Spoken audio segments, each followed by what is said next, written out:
Hello friends, आज का हमारा टॉपिक है कंडक्ट मनी। ठीक है, तो कंडक्ट मनी क्या होता है? Conduct money is money which is paid to witness. और किस लिए? To meet his expenses for attending the court. ठीक है, जैसे हम लोगों ने पिछले वीडियो में बात करी थी सम्मन के बारे में कि विटनेस क्या काम कर रहे थे, कोर्ट को जाकर अटेंड कर रहे थे। ठीक है, तो उसी सीरीज़ में आज हम लोग बात कर रहे हैं कंडक्ट मनी के बारे में। तो ये क्या होता है? It is the money which is paid to a witness to meet his expenses for attending the court. ठीक है, तो इसके बारे में अगर हम बात करें सिविल केस में, ठीक है, तो सिविल केस में जो कंडक्ट मनी होता है it is paid at the time of the service of someone. ठीक, नेक्स्ट पॉइंट क्या है? If money not paid. ठीक है, तो उस सिचुएशन में डॉक्टर साहब को क्या काम करना चाहिए? Must attend the court. ठीक है, और अपने एक्सपेंसेस को डिमांड करना चाहिए eight the end of his evidence. ये नहीं कि कंडक्ट मनी नहीं मिला तो वो जाकर कोर्ट को अटेंड नहीं करेंगे। उस सिचुएशन में भी डॉक्टर साहब को कोर्ट को अटेंड करना है। हाँ, एक्सपेंस को अपने डिमांड कर सकते हैं eight the end of his evidence. ठीक है, ये हम किस में बात कर रहे हैं? सिविल केस के बारे में। ठीक है, कौन पार्टी देती है कंडक्ट मनी को? The party which calls the doctor, वही जो है कंडक्ट मनी पे करती है टू द डॉक्टर। किस केस में? In the civil case. और अगर डॉक्टर को लगता है कि ये जो अमाउंट है ये लेस है, ठीक है, तो इस सिचुएशन को नोटिस में लेके आए किसके? जज साहब के, है ना।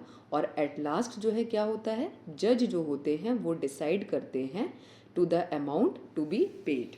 ठीक, तो हम लोगों ने ये बात करी किसके बारे में? कंडक्ट मनी के बारे में इन सिविल केसेस में। सिविल केस में क्या था? It is paid at the time of service of someone. Money नहीं भी मिलता है तब भी डॉक्टर साहब को कोर्ट अटेंड करना है और डिमांड करनी है at the end of his evidence. Conduct money civil case में कौन देती हैं? वो पार्टी जिन्होंने डॉक्टर साहब को कॉल किया है। डॉक्टर साहब को लगता है कि ये अमाउंट कम है तो इस चीज़ को वो नोटिस में लेके आएँ ऑफ द जज, और यहाँ पर जज डिसाइड करेंगे the amount to be paid. अब बात करते हैं हम किसके बारे में? क्रिमिनल केस के बारे में। क्रिमिनल केस में no money is paid at the time of the service of someone. ठीक है, और डॉक्टर को कोर्ट अटेंड करनी है किस में? In the interest of the state in securing justice. ठीक है, तो ये किस कैटेगरी के बारे में हम लोग बात कर रहे हैं? क्रिमिनल केस के बारे में। अगर डॉक्टर कोर्ट अटेंड नहीं करते हैं then he may be prosecuted under the section 350 CRPC, और इसमें क्या होता है? फाइन होता है ₹100 का। ठीक, तो इसको बेसिकली क्या काम करना है? कोर्ट को अटेंड करना है in the interest of state in securing justice. ठीक है, अब दो सिचुएशन हो सकती है कि डॉक्टर साहब क्या हैं? प्राइवेट प्रैक्टिशनर हैं। ठीक है, तो इस सिचुएशन में उनको क्या काम करना चाहिए? रिक्वेस्ट करनी चाहिए कोर्ट को for the conduct money at the end of his evidence. ठीक है, जनरली जो कंडक्ट मनी होती है it is paid by the court in criminal cases. ठीक है, नेक्स्ट सिचुएशन है कि if he is a government doctor. ठीक है, तो गवर्नमेंट डॉक्टर की सिचुएशन में उनको क्या करना चाहिए? अटेंडेंस सर्टिफिकेट ले लेना चाहिए फ्रॉम द कोर्ट।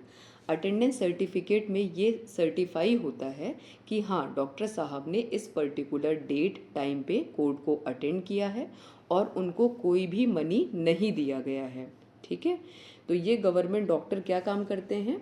ये अटेंडेंस सर्टिफिकेट जो इनको मिला होता है जहाँ पर वो एम्प्लॉयड होते हैं उस गवर्नमेंट ऑफिस में जाकर इसको शो करते हैं, और वो गवर्नमेंट ऑफिस जो होता है इनके एक्सपेंसेस को पे करते हैं।